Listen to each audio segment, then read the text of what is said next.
Now in this section we're going to look at internal linking between your website pages. Now Google likes text-based hyperlinks.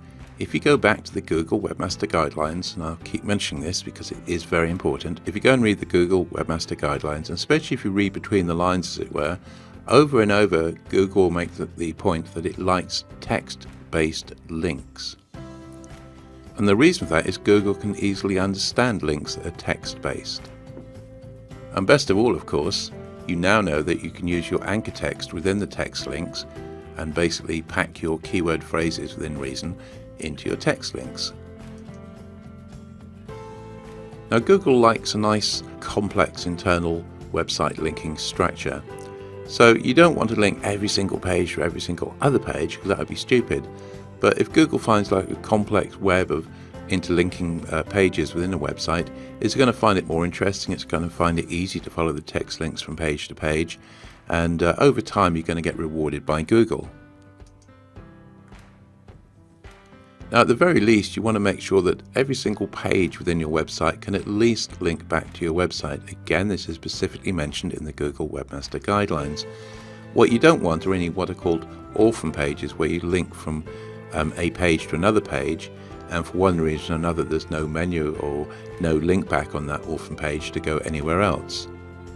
This is also referred to as a blind alley page. Now this will annoy your web visitors because they'll be forced to use the back button if they end up on a blind alley page, but it's also going to annoy Google because what Google likes is to be able to hop from page to page, ideally using text links, and if it finds itself on a page and there's no other links to go anywhere else, you can't really blame Google if it kind of loses interest and goes off and looks at some other site. So at the very least, make sure that each of your website pages links back to your home page. Another good little trick is to use a mixture of both text and graphic links. Google loves text links because it's easy for Google to understand the text links, but if you have a graphic link, and what I mean by that is you have a picture and when people click on that picture they link somewhere else, if it's done properly that can also convey an awful lot of information, because as we've seen, if you're going to upload a picture or an image, then the first thing you do is give that image an SEO friendly file name, so that's a little bit of information that Google can interrogate and recognize.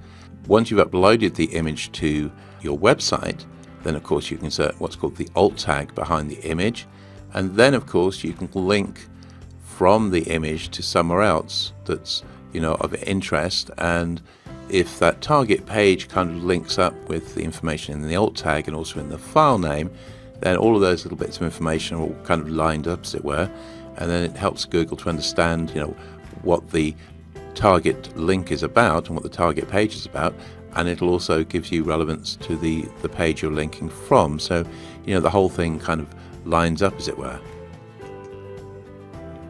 So the basic idea is make sure you insert links to each of your important pages. If you have lots and lots of descriptive pages which are a little bit sort of airy-fairy and they're a little bit unfocused, so be it. But what you want is lots and lots of links to the important pages. So for instance, in my case, I've got basically 3 areas I would concentrate on with my training website, and that would be WordPress training, SEO training, and YouTube training. So I'd want to make sure that those are the pages that get linked to most within my website's internal linking.